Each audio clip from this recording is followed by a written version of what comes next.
Music. It's not just part of our daily lives, it's part of our wrestling fandom as well, and it has been for decades.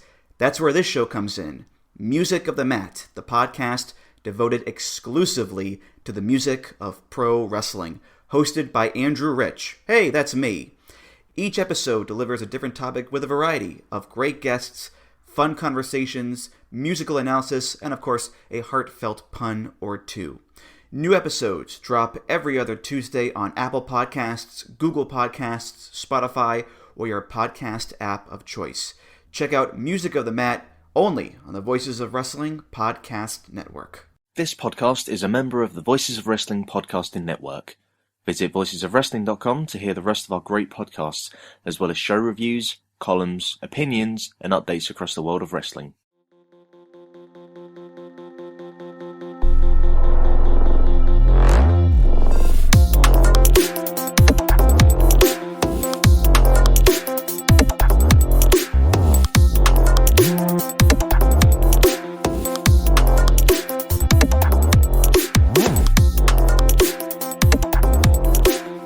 Welcome to Eurograps Express. I'm your host Neil David, and we are back once again to talk about all the exciting events on the British and European wrestling scene.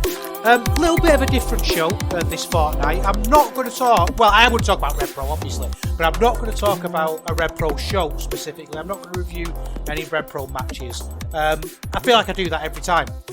So if I feel like I want to shake things up a little bit and do something completely different, and as you'll see from the title if you clicked on this, that I'm reviewing a Progress show. And I know I said I'd never do that again, but you know what wrestlers are like. I'm the Eddie Dennis of podcasting. I say I'm going to retire, and I don't. I can't think of any other examples. I think he's the most famous wrestling retiree who didn't actually retire. I think it's Eddie Dennis. I can't think of anyone else. But I said I wouldn't review Progress again because I felt like I'd be hate watching it. You know what I mean? I felt like that. Long-time listeners will know that the show that I stopped watching, I think it was night 2 of Super Strong Style 16, I want to say, something like that. A vague memory, because I remember I should have watched something else, and I didn't do it, so I'm assuming it's a Super Strong Style 16. And it was Cara Noir against Spike Trevay in the main event, and it was one of the most offensive wrestling matches I've ever seen. And I know that sounds like hyperbole. And I know that to a lot of people, they'll jump on that and they'll say, "Oh, you're exaggerating." But if you're like me, you listen to Eurograps Express, you love wrestling as much as I do, and those people who love wrestling know that match was an abomination. It was an insult to professional wrestling, and I just thought I can't do this anymore. I don't want to do it. I feel a certain responsibility to cover things on the show. Not responsibility, that's the wrong word, but I can't just be positive all the time. You know, I can't be someone who only ever talks about things that are good. It's important that we're critical about significant things, but I'm not going to go out of my way to watch things that I know I'm going to hate. Progress 160 came along, and I'll talk about this more later, but I thought they did a really good job of promoting that show, and I thought the card looked really good, and I watched it actually thinking, I'm not going to review it. I'm not going to talk about it on the show. But it seems stupid to waste it, doesn't it? So I'm going to talk about it. I'm going to tell you now that one of the matches on the show was the worst match I've seen this year. One of the matches was one of the worst things I've seen in a long time. Probably more than a year. Now, if you're looking at the card of Progress 160, you might be thinking, which match is he talking about? But I'll tell you something, dear listener, you're going to have to stick around and find out. Let's start off with a bit of news to get us started. And obviously, we can't start this show without talking about the death of Absolute Andy. WXW's Absolute Andy. It just seems to come out of nowhere, didn't it? An absolute shock.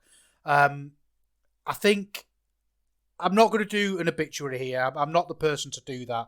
I'm not a WXW expert by any means. And there are plenty of other people, you know, your Ian Hamiltons, your Alan Farrells, people like that, who can do a much better job of that than me, and I'll leave them to do it. What I will say is that I think for anybody in any field, whether that's creative, professional, whatever field you're in, the respect of your peers is something that is very hard to come by. And when people do gain the respect of the peers, it's something that we should look at. And look at the outpouring of love for Absolute Andy that came after that announcement. You know, everybody was tweeting about it and saying lovely things about the man, and it was far and wide as well. You know, obviously lots of people that he worked with in WXW, over to AEW in America, to Hiroshi Tanahashi over in Japan, and a real worldwide outpouring of respect. And I think it would be amiss of me not to say that I've seen that and we've seen that, and obviously send some love to his family, both his real family and his WXW family as well, because that feels like a big one, doesn't it? I mean, Absolute Andy was a huge part of that great run of WXW, you know, the 2016 onwards run, where it felt like such an integral part of wrestling fandom. It felt, you know, the big weekends that they did. I mean, like I say, I was watching from afar in a lot of ways, because I'm not really a big, you know, I don't speak to people. You know, I kind of keep myself to myself. But you saw the pictures and the videos of everybody going to those shows and those huge events that they did, and Absolute Andy was central to a lot of those. And there's been memories going around of his match against Bryan Danielson that I watched, and obviously his Carrot win and his run with the belt and all that business, and it's really interesting to think about WXW, because they really feel like a proper promotion, don't they? And I know that might sound a little bit silly, but I hope you know what I mean, in that even like a RevPro, who book great stories and have guys that they use, WXW feel like their own thing. They don't feel like they bring guys in. It feels like they have WXW guys, and Absolute Andy's one of the big names in that group of people. He's often kind of synonymous, isn't he, with WXW? You know, you think of guys like him, Bobby Guns and Ilya, you know, the list can go on and on and on, but just guys who, you know, obviously Walter, you know, whatever, just guys that you think of as being part of that movement, and he was absolutely part of it, so a real tragic loss. Let's talk about a little bit of business. Now, I don't do business very often. I think it's important, business. I'm not someone who gets bored by it necessarily. My interest, and I think your interest, if you listen to this, tend to lie in the more creative side of things. But every now and then things come along and you can't ignore it. And the big thing that's happened this fortnight is AEW All In 2024 has got on sale. It's happening at a similar time, the bank holiday weekend, on August 25th, a Sunday. It's down in that Wembley again. And it was really difficult to read the buzz about the show. And we were talking about it in the Discord, the Eurograps Express Room of the Voices of Wrestling Discord, which I always say this, if you're not in, get in there. I pride myself on it being the friendliest room and the whole server. So, you know, I would absolutely recommend you getting in there. And we were trying to read the buzz before the tickets went on sale. And it feels like, or it felt like, nobody was going to go. And I'm very wary of, you know, Twitter and Discords, and they kind of become a bit of a self-fulfilling prophecy, don't they? A bit of a circle, you know, because naturally I do a podcast, and people who come into my Discord, generally speaking, are going to be people who I'm going to get on with. You know, I'm not big enough, obviously, to attract the haters yet. Although I do get a few of my DMs. I do like.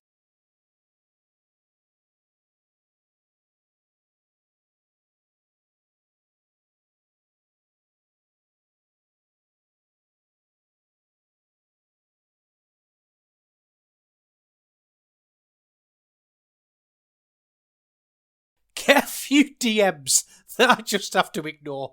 But yeah, generally we're going to be on the same wavelength, aren't we? We're going to be on the same page. And it felt like hardly anybody was going and there wasn't any buzz. If you remember think back to the first All In when the tickets went on sale, there was this mad scramble for hotel rooms.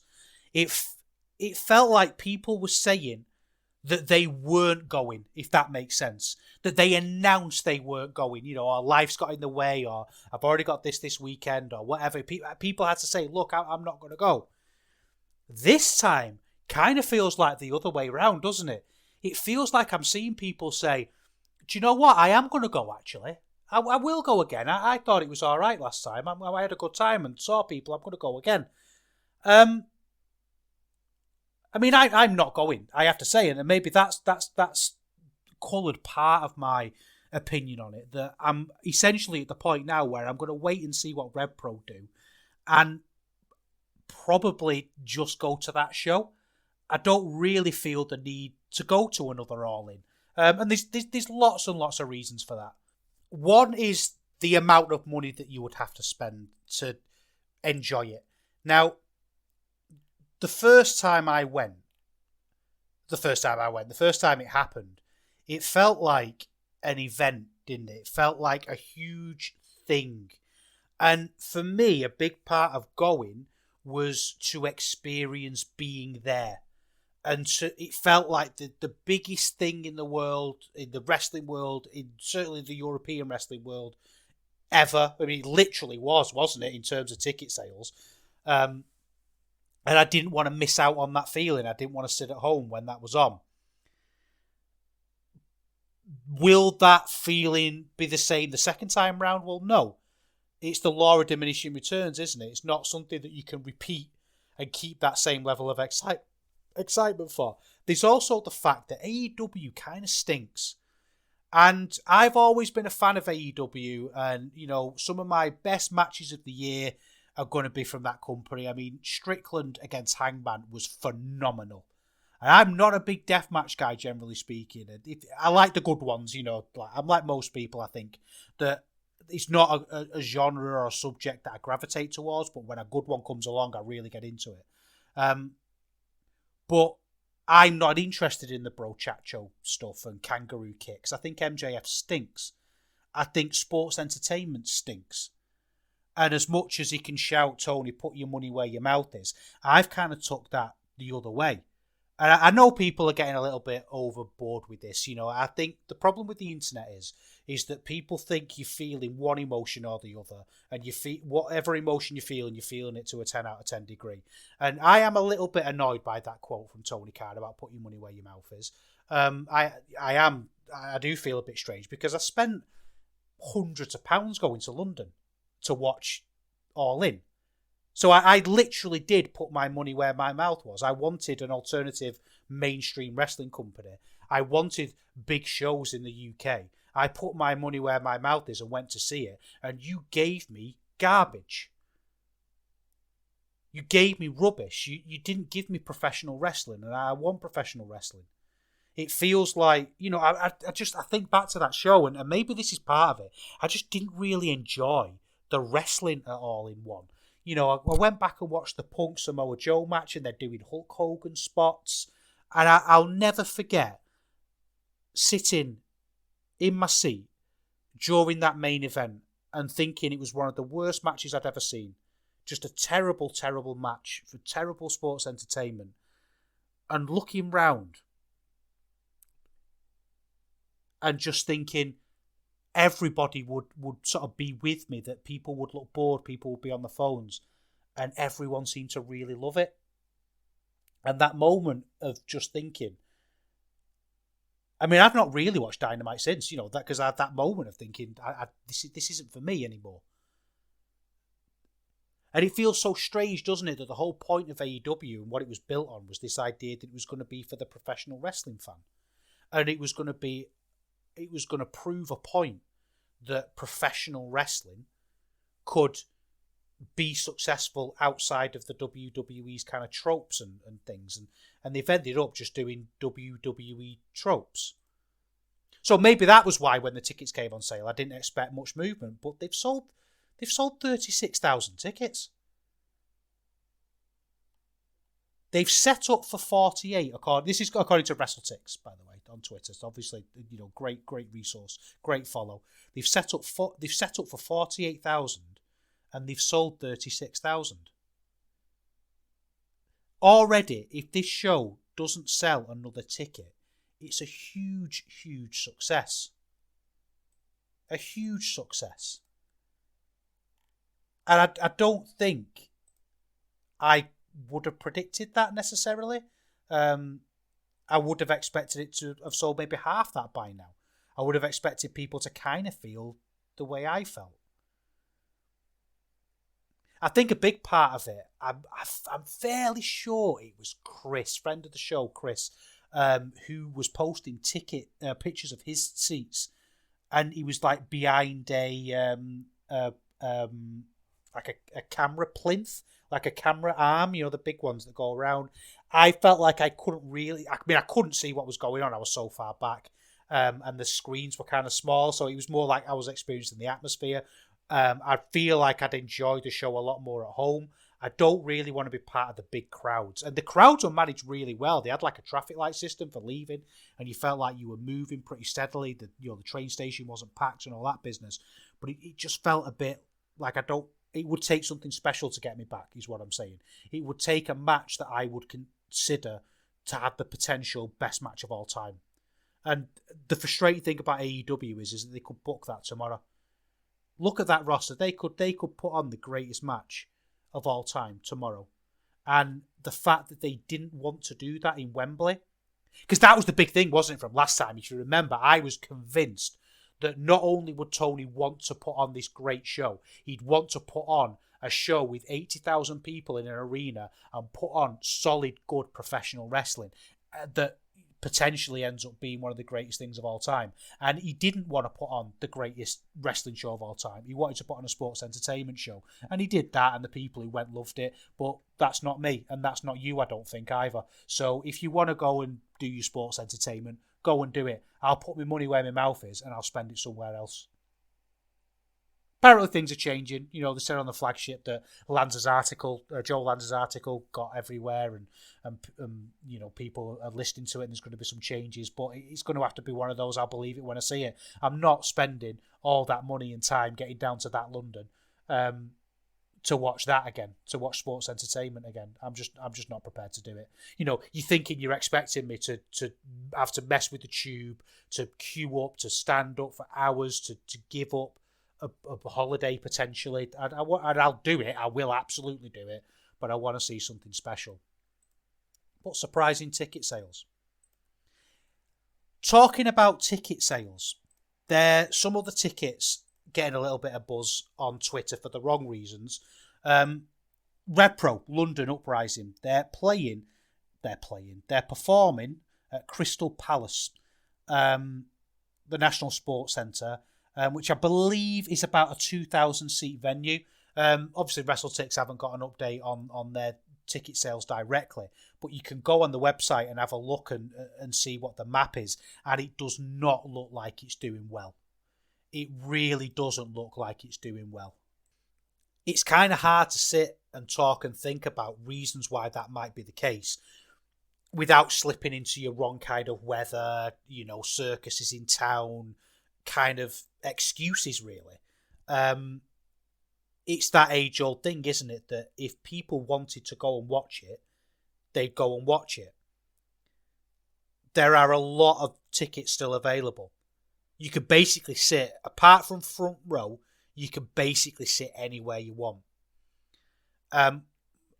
We could sort of shoot into the wind about reasons why that might be.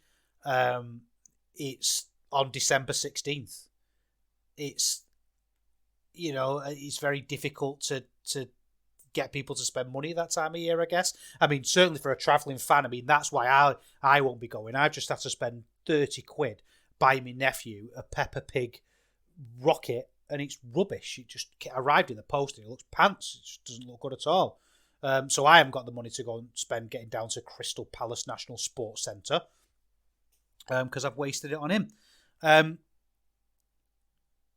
minimum you're going to pay is £30 a ticket to be right at the back, quite far away.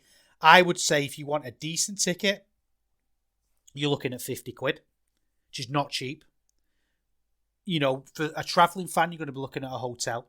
And also, I did wonder, as criticised as York Hall gets, and I know a lot of that's down to the security and the bar staff. I mean, the bar staff, wouldn't really bother me. Like I don't drink at wrestling shows. I don't really drink anyway, to be honest. I don't drink at wrestling shows. The security thing apparently is getting better. But if I was going to go to a big RevPro show, I kind of want to go at York Hall. It feels like they're home, doesn't it?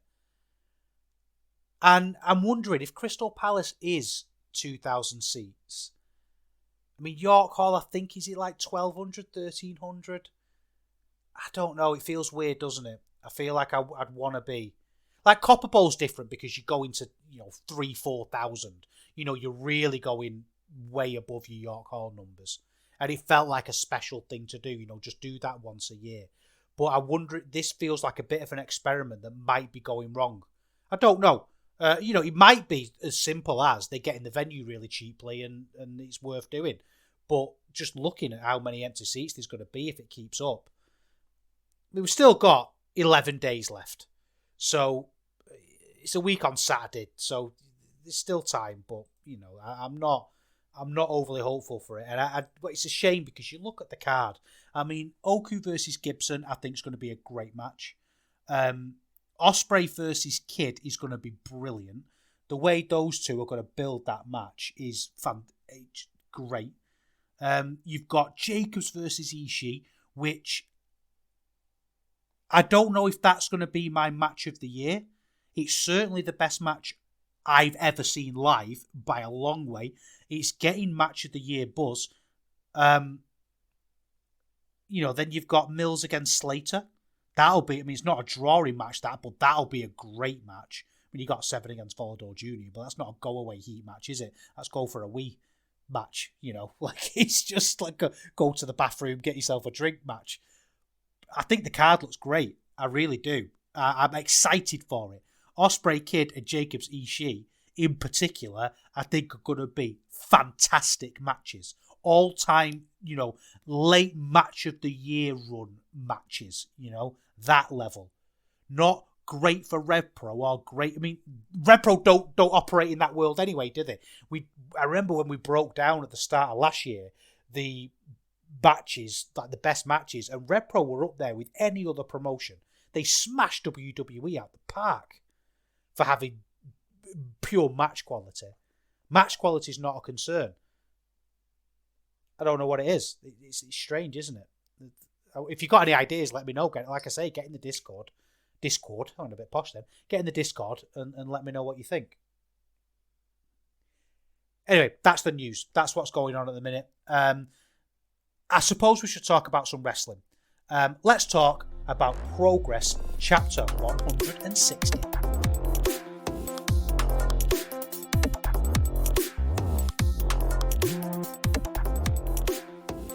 I talked briefly at the start of this about how I vowed never to watch Progress, and obviously there's a dramatic element to that, and try to entertain a little bit, I suppose, and go a bit of hyperbole.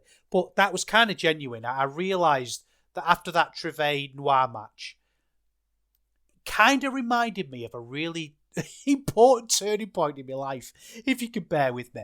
I remember driving home one Tuesday. I was driving home from work, and I can remember the junction that I was at as I was driving home. And I had something in my head. I can't remember exactly what it was, but I thought, I might do this tonight. And I remembered that because it was Tuesday, I couldn't do whatever that thing was. I had to watch Raw. It was Tuesday, I had to watch Raw. This was about 10 years ago. And I remember driving a couple more junctions and stopping at another set of lights. And I had this epiphany of, I don't have to watch Raw. And for the first time in a long, long time, probably since I was a teenager, I didn't watch Raw. And I felt like that after that Progress show. I watched them for a long time out of obligation more than anything. And a lot of it was because covering British wrestling for Voices of Wrestling, you kind of obliged to keep up with things. And I have been keeping up with Progress, the storylines and things, watching the big matches, things like that. But it was at the point where I realised that they were gone so left field, so far away from what we consider wrestling and so into this sports entertainment, weird kind of, almost like a social club. And there was always an element of that to a certain extent. That it was something that I always found really difficult to engage with, the idea of the just three mates, and we're all mates at this show, and we're all here to have a good time, and we're all here to, because we were a community and all that business. And I don't relate to that. I mean, that might be a fault within me, that you might think that's ridiculous. But my loyalty and my attendance at a show is driven by good wrestling. I don't want to make friends with the person sat next to me. I'll happily chat to them. I love now, since I've been doing this podcast, that every show I go to, I end up talking to a couple of people. Like people that I've met through doing this podcast, through Twitter, through Discord, shaking a couple of hands and having a chat with cool people who I've admired for years before I even did the podcast, critics who I've followed. And that's great, but really my loyalty is to wrestling. And it felt like over the years, wrestling became less and less important to Progress. It became more, when they did the WWE deal and all that business, it sort of chipped away. And then the final nail in the coffin was after the sale, the Trivet Noir match. I just thought, this isn't what it was. What I'm trying to say here is in a sort of a long-winded way, is that there was a time when Progress were a big part of my appreciation of British wrestling. I didn't miss a Manchester show. I didn't miss them for years and years. If there was a show up north, I went without fail. And obviously the pandemic and speaking out and all those things, they were affected by that as much as anybody, but they never came back. They were never able to get any kind of excitement going. And a lot of it as well was, I felt like I got sick of being berated by John Briley on a microphone when I went to a show. Do you know what I mean? It felt like friendly and very unfriendly at the same time. It felt like a club that I wasn't part of. If that makes any sense to you. So it would have taken, I think, a real impressive thing to get me back into Progress, to get me tempted to watch a Progress show. And they did. This show that I watched, Chapter 160, it wasn't a slow week. I could have watched, I have watched, but we could be reviewing RevPro shows that I enjoyed. We could be looking at all sorts of things. But I watched Chapter 160, Vendetta, in the Electric Ballroom because I was genuinely drawn to that show. There was a few reasons why. A few reasons. One, the card. And that's always going to be the thing that draws you. I know that sounds like I'm not, I'm teaching my grandma to suck eggs and all that. But they've got Ricky Knight Jr. against Luke Jacobs and Leon Slater against Connor Mills. That's two matches that make me go, yes, I want to see that. In the simplest way you can draw people to a wrestling show, that I felt that feeling. There were matches announced that I wanted to see. And you can't get any purer, simpler, straightforward drawing, booking ability than that. But another reason why I wanted to watch it is because I was watching the social media and I was watching the videos that they were putting up on Twitter. And I felt like I wanted to see the end of this story. This show had a mass versus title match between Spike Trivet and Kid Lycos. And I thought they explained the Lycos history brilliantly. Now, let's put that into context a little bit, because Spike Trivet is by no means my favourite worker. I really do not like Spike Trivet as a wrestler. I don't like his work. I don't like his character. I think he looks at wrestling and has an ethos for wrestling that I do not share in the slightest. I really, really, really do not enjoy at all Spike Trivet's work. I really don't. Kid Lycos, I am very hit and miss with. When Kid Lycos wants to actually wrestle, I really, really enjoy it and get into it. But a lot of the time he doesn't. He wants to be silly. But when they showed the video of the first time CCK were booked in Progress, and again, Chris Brooks, we've got different ethos when it comes to wrestling. We don't see wrestling in the same way, I don't think. But watching that video and watching the roof come off the place and thinking about a time when a tag team like CCK could build excitement and a following and they could turn up in the big promotion in the country and have that excitement. And that was palpable. I've got those feelings again, you know, that time when things were exciting. And they sold me the show. I thought the way they were talking about Kid Lycos, because he's a great wrestler, Kid Lycos, they sold me the show. And I wanted to watch it. So I did. And as I said at the start, I was being a little bit obtuse, really, but I meant what I said, that this show has one of the worst matches I've ever seen on it. So let's go through the matches then. Let's go through the card and talk about what I did see, because weirdly, the two matches that I was the most excited about, as he shuffles his papers like Dave Meltzer, were the opening two. The first one was Ricky Knight Jr. against Luke Jacobs. And this was presented so well. And in fact, actually, before we get started, we should talk about the presentation. The presentation is excellent. The way the cameras work, the way they smoothly go to videos, the way you can hear what the commentators are saying, the production, I thought, for an indie promotion is fantastic. And I not even for an indie promotion, for any promotion. It's up there with the best of them. And I don't understand why Andy Quilden isn't looking at what they're doing and trying to hire the people who do Progress and getting them on board. Now, I can't believe I'm not even talking about RevPro and I'm still slagging off RevPro's production. But anyway, starting with Jacobs versus RKJ. This started off brilliantly. They just started punching each other and then doing Saito suplexes and backdrops onto each other's heads. And they did that for about 3 minutes of just dropping each other on their head over and over and over and over. And I will be dead before I don't find that exciting. And do you know what? You can be a little safety little nerd and you can go on your Twitter and you can say, oh, don't drop each other on your head.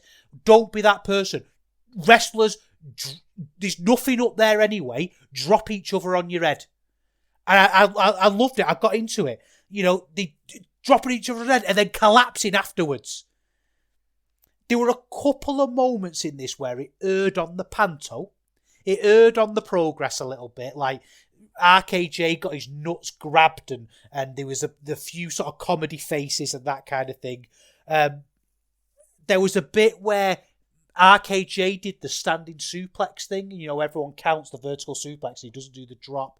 And I think he held him up for like 40 odd seconds. And it felt a little bit at odds to me because it started off brilliantly with this great bit of violence that, by the way, both wrestlers absolutely excel at. And both wrestlers would be brilliant just going out and smashing each other's faces in. But then there was a few of those panto-y kind of sports entertainment-y spots that I don't know if they really work together. But the ending was great. And it was a classic big match closing. This was 4 stars on the nose. I thought this was a really good match, a great match even. You know, not going to be the best match of the month or anything like that. But when you sit there and think about a good match you've seen recently, it'd be one that comes up. And I know that kind of sounds like I'm damning it with faint praise, but I'm really not. I'm being genuine. I thought this was a really entertaining, great little match, and it adds to a resume of Jacobs in particular, who's had easily the best year of his career. I know he won't qualify for best rookie, but I think most improved for me. Like, genuinely, I would vote for Luke Jacobs as most improved if I voted in the Observer Newsletter Awards. I really do think he is the most improved wrestler this year. I think he's been great. Then we had Connor Mills against Leon Slater. And this show's had a little bit of a funny thing with Connor Mills. We've kind of flipped, haven't we, back and forth on him. But he's entered a new stage of his career now. And I think everybody should be booking Connor Mills regularly. I think Connor Mills should be working absolutely everywhere, especially against people like Leon Slater. Because Connor Mills is a brilliant veteran.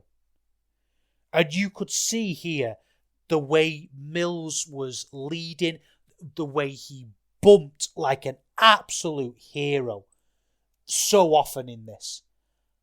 You really got the sense that Mills was putting Leon over in a big, big way. And don't get me wrong, Leon Slater's great himself. He doesn't necessarily need someone there to put him over, but he's like 19 or something, isn't he? He just needs sometimes to wrestle more experienced wrestlers who can help him pace things a little bit better. And I'm not saying he can't pace good matches. I'm not saying he's a high flyer who can't control himself, because he's absolutely not. Leon Slater is incredibly accomplished for his experience level. But what he needs more than anything is just reps with good wrestlers, and Mills is absolutely perfect for that. And it was weird because I ended up finishing this match thinking, well, that's 2 for 2. This was probably 3 3/4. I'm watching this show thinking, do you know what? We might get back into Progress. If this is how they're presenting their matches, because these were 2 proper wrestling matches. You know what I mean? There was none of the Progress tone about them, really, apart from them little spots that I talked about before. This was Progress back to being interesting and good. Then Tate Mayfair came out. Tate Mayfair is an interesting one because I've seen him wrestle quite a bit in places like Chaos, and he's getting a bit of work now in a few different places. And he's a wrestler that I think, when he gives into his worst instincts, really diminishes himself and takes away from what he can do. Because I think he's a much, much more accomplished wrestler than it might first appear. When he tones things down, he's great. But when he's at Progress and it feels like he might just be given a mic and wound up and told to go on, the promo is so cheesy and corny, and it's just heel 101 stuff like everyone should love me and it just doesn't land at all. It feels like he's doing a character. It feels like he sat down and thought, oh, what do heels do? And he's come up with a list of things and he just does them. And then he had a match with Paul Robinson. Paul Robinson is very, very over with the Progress crowd. It's not really over with me. There were bits in this match that I thought were okay, but it's not a match to sort of go out your way to see, I don't think.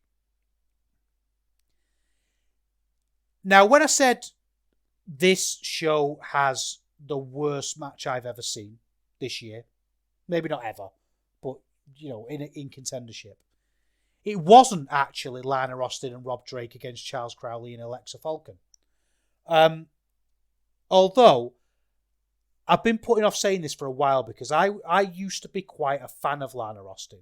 She's Northern wrestler, so works at a lot of promotions that I go to, you know, small promotions, and she's always been quite prominent in those promotions. And I always felt like there was a little bit more in her than we were seeing, than is possible to see, I suppose, in the training school shows and that kind of thing. But it feels like the character that she plays in Progress, it's go away heat for me. It's one of those where you kind of feel like you have to really reiterate that I get what the character is. I get that the character is supposed to be annoying, but I don't like the character because I find it annoying. And not annoying in a way that I want to see her get a comeuppance. Annoying in a way that I want her to leave the screen and I never want to see it again. I never want to see this Lana Austin character. It does nothing. It's just, again, corny, cookie cutter heel. Character with absolutely no thought put into it. Writing is rewriting. That's what they tell you whenever you go away and try and do something creative.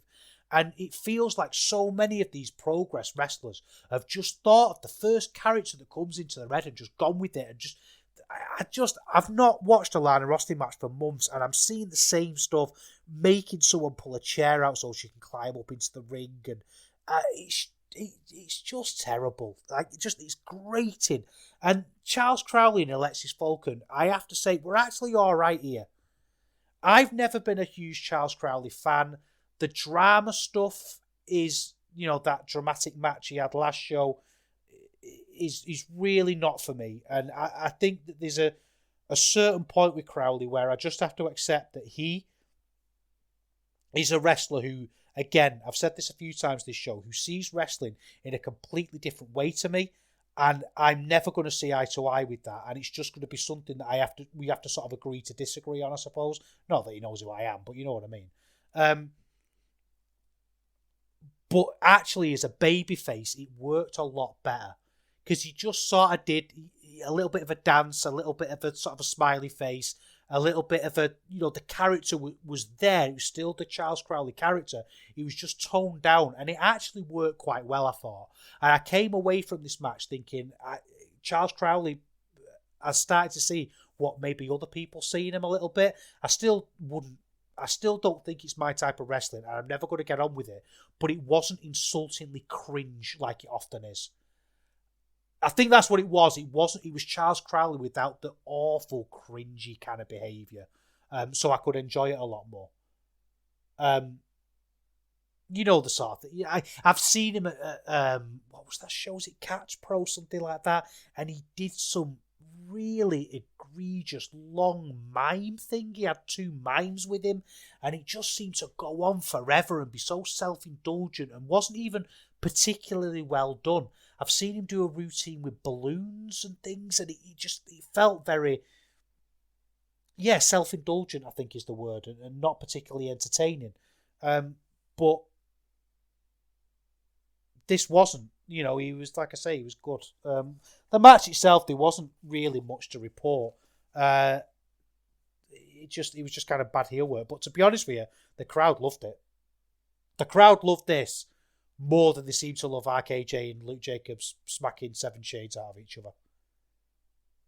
And I think what that does then is speak to kind of a wrestling capital, doesn't it? And this isn't necessarily a criticism.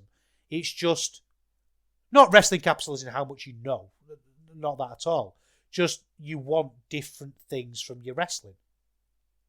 Like, there are plenty of people now who seem to be really into this WWE resurgence with the bloodline stuff. And I mean, to me and you, we look at that and just think that's absolutely terrible. But it seems like so many people enjoy it, and maybe it's just a different wrestling ethos.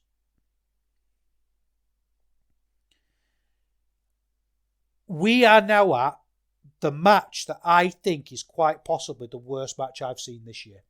In fact, I know it's the worst match I've seen this year. This match was absolutely terrible. It was Warren Banks against Gene Money. The story of this match was Warren Banks has decided to retire. He's decided to stop wrestling. He's decided that he wants his last match to be against a really good friend and a man who helped train him, Gene Money. And actually, I'm watching the video package, which again was really well done. And I was enjoying it. I was getting into it. And I like that kind of simple story. Just a guy saying, look, I'm going to retire. It's not a, if I lose, I'll retire or anything like that. It's just, I'm going to retire at the end of this match. And I want to go out with my best friend. Win or lose. I don't even mind. I just want to go out and have one last match. And G Money was a little bit shocked by it all. He was like, you're not ready to retire. And he made this big thing about how, you don't have to, you can keep going. I mean, I think it's a work, by the way. If it looks like a work and smells like a work, if it's his actual retirement, then they've done a really bad job of it because it stinks of a work. So they had this match and they come out and, the crowd are so into it. And it's a bit melodramatic. And this match, for me, epitomizes a huge problem with Progress in particular, I think, but wrestling in this country in general. And I sound like an old man shaking my fist at the cloud. And if you can allow me to do it, I'm going to do it, because I really think this match was absolute garbage and is indicative of so many problems that you see on so many wrestling cards, from the top right down to the bottom on the scene. And what it is a fundamental lack of understanding of the story that you have presented and are trying to tell.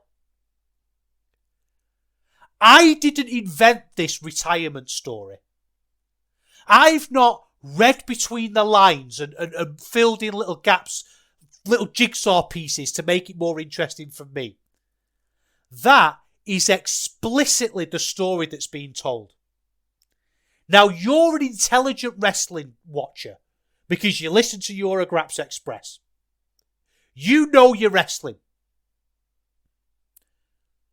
What would that match look like to you? And I've not talked about this match yet. I've not talked about a single spot, a single feeling, a single emotion. What does that match look like to you? It's competitive, isn't it? It's maybe a bit catch as catch can. Maybe there's lots of holds and, outsmarting each other. Maybe halfway through, one of them takes it a little bit too far and it becomes genuinely competitive and a little bit heated.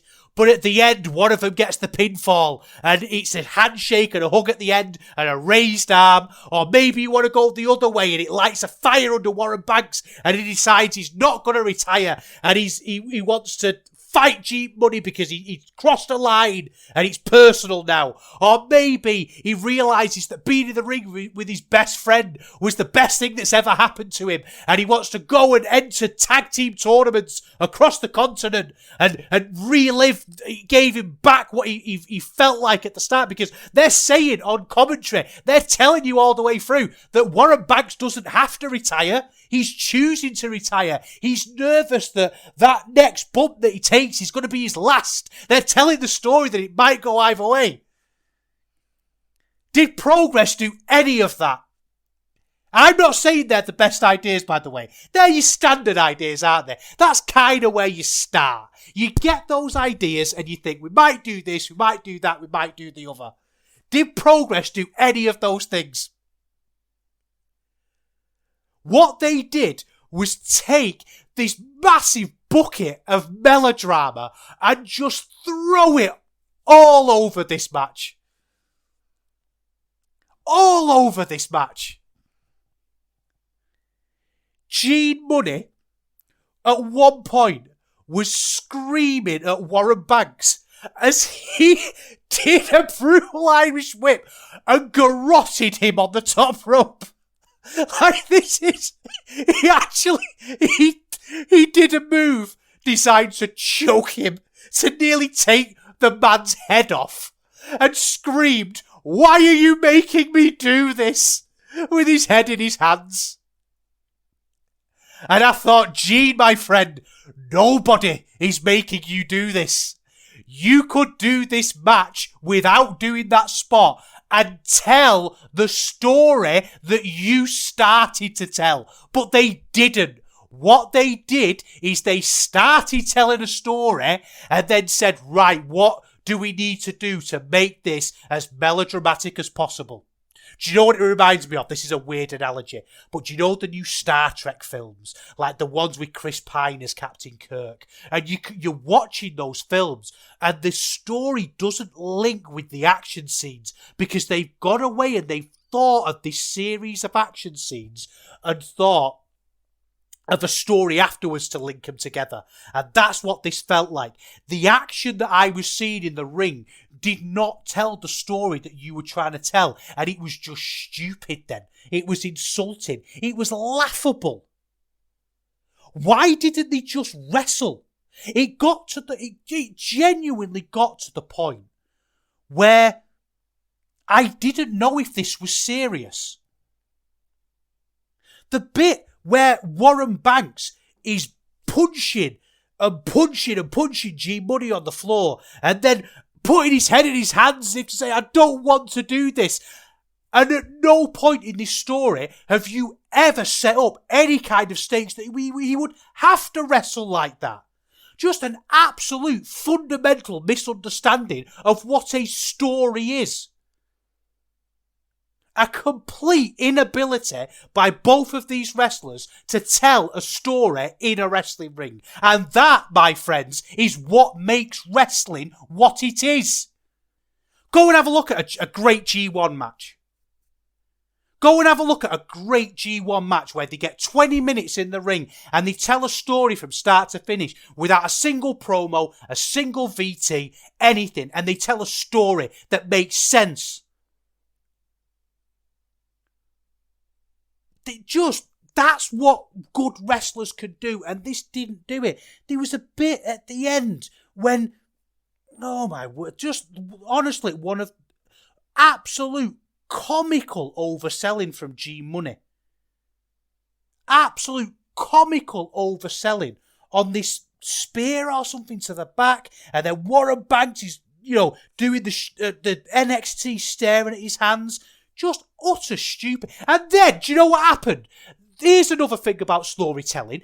The actions that happen next should be related to the actions that have happened previously. You go through all that where they're going way over the top. Way, way, way more violent than they ever needed to be. But rather than react to that violence and say, hey, you've taken this too far now and we're going to make this a proper match, they're hugging in the middle of the ring. 1 minute, it's head in hands, a damn spot, Lady Macbeth style soliloquy. Like an amateur dramatic performance. And the next minute, they're hugging in the ring. And at this point, despite the fact it's been pretty much 50-50 for the whole match, and Warren Banks has nearly won about 4 times, he decides that now it is time for me to fade away, for the curtain to close. And they hug in the middle of the ring. He holds his arm out, and G Money delivers the final spear, and it's 1, 2, 3 in a spot very reminiscent of the I'm Sorry I Love You Shawn Michaels Ric Flair thing, but even worse. Even worse. Genuinely the worst match of the year. The worst match of the year. And they didn't botch a spot. Not a thing went wrong in this match, and it was the worst match of the year.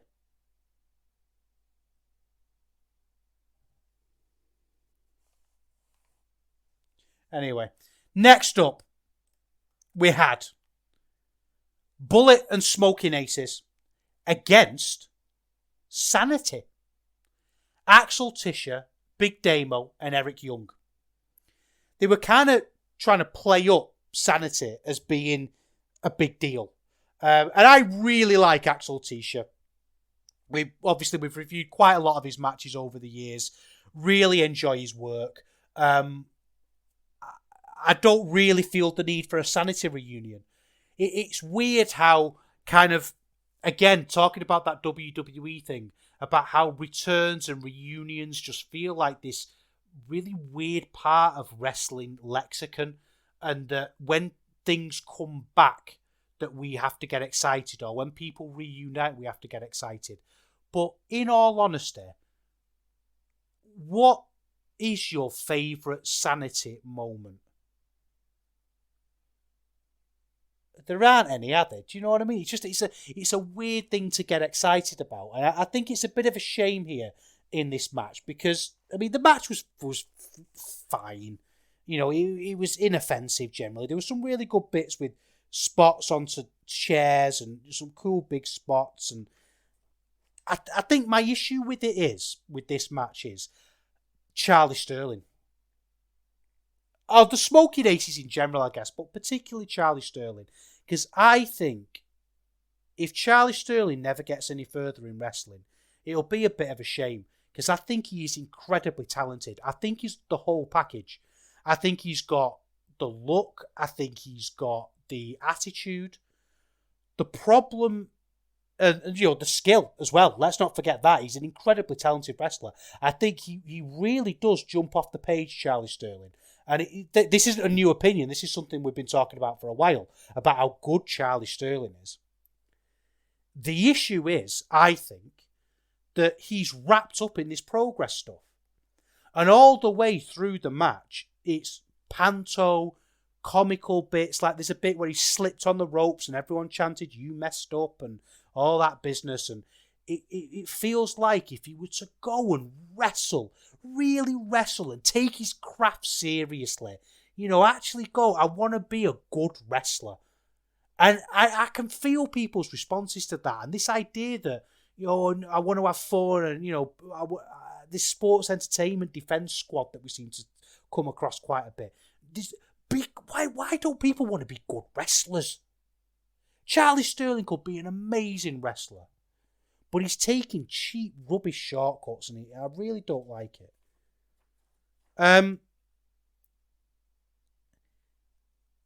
Eric Young was good here. There was a good exchange with him. But generally, the match was just a little bit there, really. It felt like it was predicated a little bit too much on this sanity reunion that, like I say, who really cares? It's like when WWE did Edge and Rey Mysterio again, and everyone was supposed to be excited, and you kind of saw people online maybe pretending to be excited, but actually, I don't think it was genuine.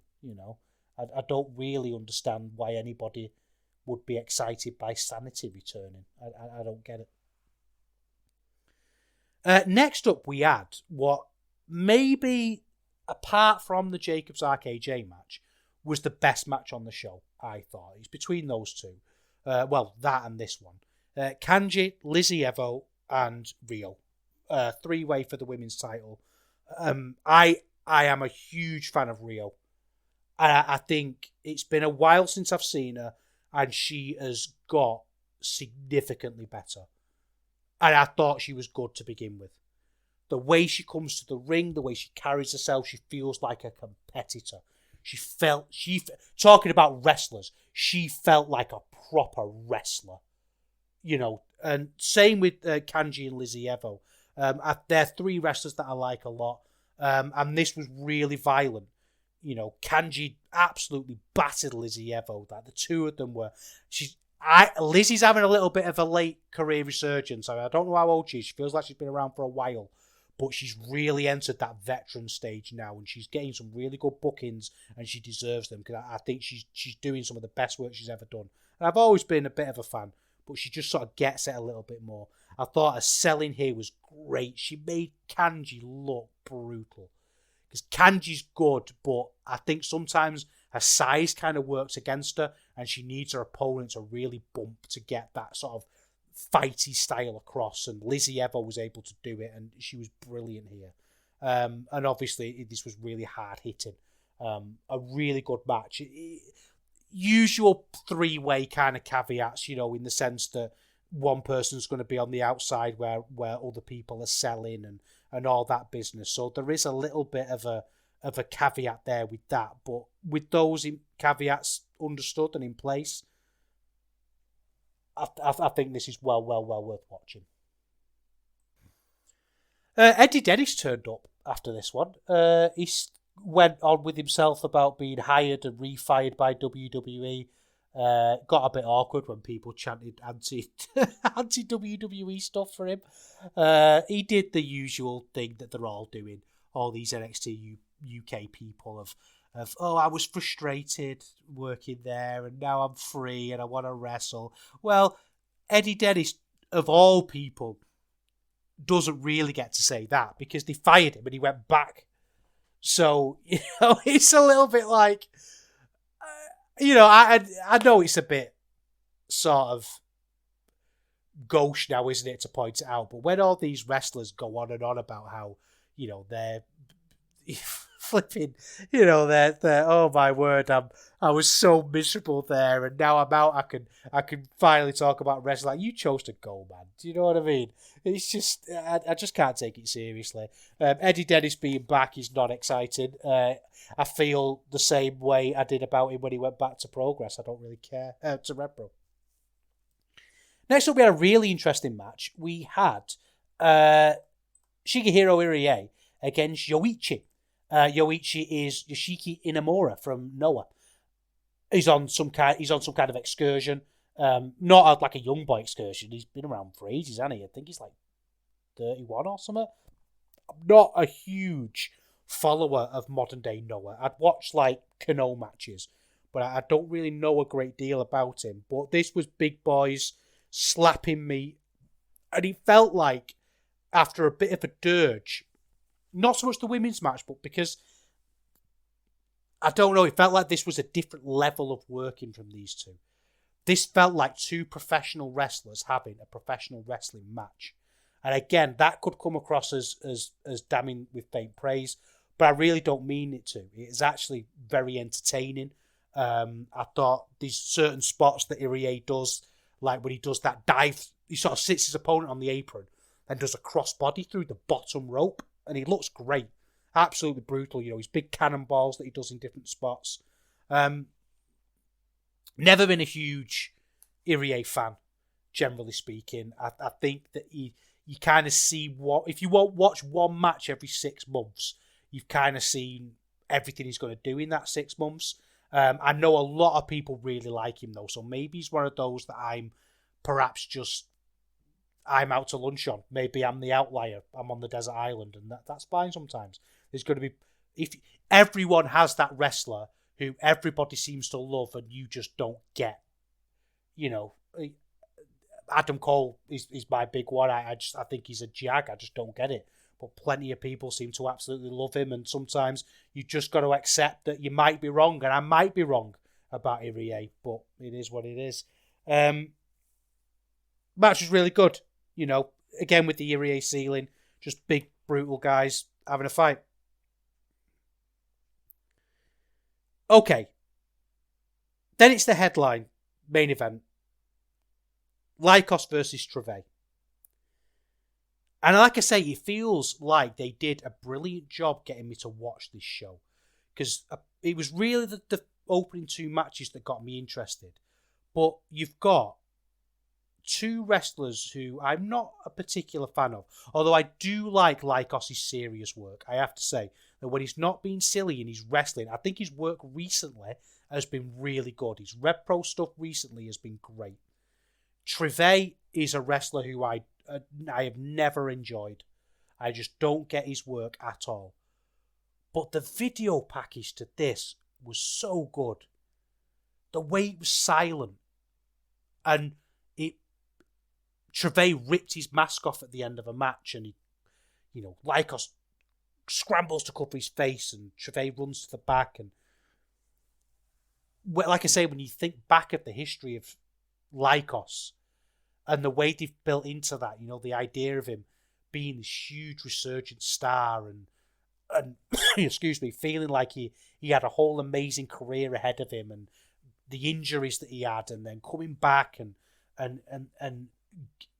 coming up against Treve, and it feeling like this was a real big moment, and the huge stakes of the title versus the mask, and it's genuinely into it. And when Lycos came out, it felt big, even though they clearly given out Lycos mask to the crowd, and Progress just couldn't stop themselves trying to engineer it and add a layer of artificiality to it like they do to everything. But Lycos was so good in his entrance and the way he presented himself that he overcame that, and it felt like something that I was excited to see and couldn't wait to see. And then Trevay came out, and it was the looks, the outfit, the music, all so corny. Just weird. Like, I don't get it. He doesn't come across as a real person. He comes across as a wrestler. As a sports entertainer, I should say. You know, that kind of, this is what heel wrestlers do, and this is a heel wrestler's entrance, and I felt like a bit of a fool, really. And I felt bad for Lykos. I felt like, based on his entrance and the fact that he's potentially being unmasked, which he ended up being unmasked, I felt like he deserved a little bit more than this boring Spike Trevay character. And it could have been a lot more. Started off okay in terms of match, in terms of work, in terms of sort of match structure. You know, they were just hitting each other, and it felt serious. It felt like a feud. And then they used fake glass. Trevay got a bottle out and smashed Lykos with it. And I'm not going to get into the Crimea River real glass or fake glass debate here. I never go in for the argument of you've never laced a pair of boots so you can't have an opinion. That's obviously nonsense. Anyone who argues that is an absolute idiot. And is better, whenever he listens to a record or watches a film, better have no opinion on it, because you've never been in a film and you've never made a record. You know, it's just a stupid argument. But what I will say is, I don't want to take a real bottle to the face. I obviously don't. The problem with this is, Spike Trevay had hid the bottles under the ring, and they were just clearly plain brown bottles. And it just screamed prop. We've talked about kayfabe before, haven't we? That audiences have to participate in kayfabe. You have to pretend that what you're seeing is real. And I find the wrestling that I hate the most is wrestling that doesn't allow me to do that. Wrestling that shows me the cogs. Wrestling that shows me the mise en scène and the settings. And by having blatant fake glass, I'm not saying it should have been real glass. I don't want to get smashed in the face with real glass. What I'm saying is, there should have been no glass at all. It really felt like, again, overly dramatic, overly convoluted, just so slow. So much of this match, and this was a 37-minute match. Let me check on Cage Match. Yeah, 37 minutes and 44 seconds long, this match. And so much of the match was tables being moved around, chairs being set up, doors being set up in the corner, people looking under the ring for stuff, people going out behind the bar and getting out bins, people looking for drawing pins. And you're like, I have seen this match before. They at least had the respect for us not to get a trampoline out, which happened in the Cara Noir match. But it just felt drawn out. It felt like I was watching things being rearranged. It felt quite often weak, this match. And that's a weird criticism when you're watching people being dropped on drawing pins and going through tables, because there were some great spots in this match. But there were also bits on the apron where Spike Trevay was going to try and pile drive Kid Lykos through the tables and couldn't really seem to lift him up. And that's not good. It's not a good look. And again, perhaps there's a level of them needing to go back to the drawing board and have a think about spots that would actually make sense and would actually look good. Spike Trevay, for some reason, brought out a fake tombstone. And there was a bit in this match where they did a tombstone onto a tombstone. And the commentary thought that was dead clever. What a fourth wall breaking moment that was. What a, it was like poetry. It rhymed. But you can't rhyme a word with itself, can you? Tombstone doesn't rhyme with tombstone. And if you try and make it rhyme, you just look like a sausage. And it was just a really stupid spot. Again, slow, boring, gentle. The whole middle of the match felt like things being set up. There was a bit in this match that was so cringe. I felt my insides kind of shrivel up a little bit. And I'm not afraid of cringe. I'm not. I'm not. You've listened to this podcast before. Don't mind a cringy, cheesy joke. But when they got the drawing pins out, somebody started chanting ECW. Or EC Dub. And I don't know who that person was, and I apologise if you hear this. That was awful. And just when you thought that moment couldn't get any worse, Spike Trevay turns to the audience and says, "This isn't ECW, this is Progress." And I thought, I need to turn the telly off. I actually stood up and walked away for a minute. I went and got a glass of juice to calm my nerves. I just thought, how deluded. And I know it's a work. I know wrestling's fake. Thank you. Before you go on my Discord and try and tell me, I know he's going to promote the company that he works for. He's supposed to be a heel. Isn't he supposed to hate the company, Spike Trevay? Or, he's burning it down from the inside to expose the commentary team for what, you know what I mean? That's his sort of MO, isn't it? So it was just a weird moment anyway, even if it wasn't cringy. Lemon Juice came out. This is this is something that seems to be a really weird thing that Progress like. Whenever they have like thumbtacks, they get the old lemon juice out, and it's because I understand that lemon juice in a cut hurts. I get it. I do understand it. Still stupid though, isn't it? Just dumb, rubbish. Looks crap. Throwing lemon juice on a cut. It's just weird. And he was done completely straight-faced as well. It's not even like when they were doing it in the Luke Jacobs matches that it was this big like, oh my God, aren't we edgy? Which is bad enough on its own merit. But they were doing it with a straight face this time, which somehow made it worse. Then Bullet and Nick Riley come out and they threaten Kid Lycos too. And that's enough to almost, throw Lycos off his game.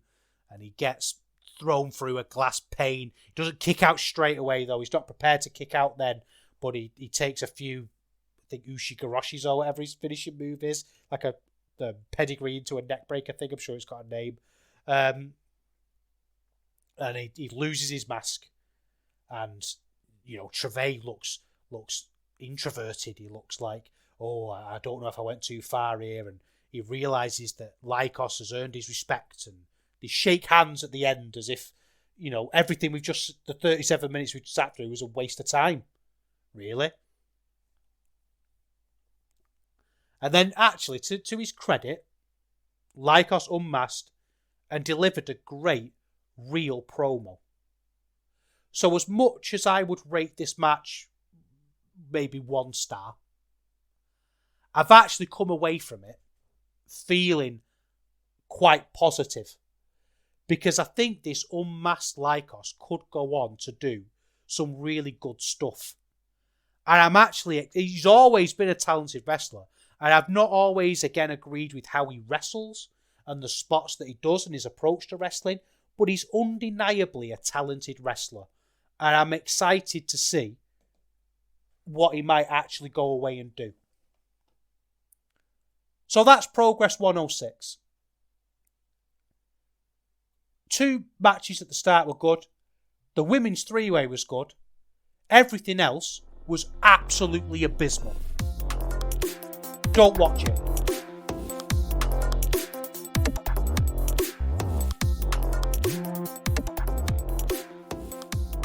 So that's Progress 160, a bit of a hard show to kind of review, really, because for everything that was good about it, there was something equally bad. You know, it was a bit of a weird balancing act. So I think if you're a Progress watcher and, you know, you're like me, I think we need to cherry pick, don't we? I think sitting through whole shows is too much. I think one of the things that I didn't mention in the review that I found really difficult was the fact it was like 4.5 hours. And I think we're past that now. I think promoters have started to realise that that's only ever to the detriment of your wrestling show. And genuinely, if it's a big show, if it's a huge show, like, you know, Uprising is probably going to be 4 hours. It's a big show. Copper Box was 4 hours. It's a big show. If it's your standard day-to-day Progress chapter like this was, I don't think it needs to be 4.5 hours long. I really don't. I think that's only ever going to take away from what you're trying to achieve. We'll be back in 2 weeks' time. The focus of that is going to be Uprising. That'll have happened by then. So if you're watching it and you're watching it live, I will be too. So get in the Voices of Wrestling Discord. There's a Eurograps Express room that as I always say, I pride myself on that being the friendliest room in the whole server. So if you want a chat with people who like watching European wrestling, that's the place to do it. I am going to be back in 2 weeks' time, and have a good one. Catch you in a bit.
Music, it's not just part of our daily lives, it's part of our wrestling fandom as well, and it has been for decades. That's where this show comes in. Music of the Mat, the podcast devoted exclusively to the music of pro wrestling, hosted by Andrew Rich. Hey, that's me.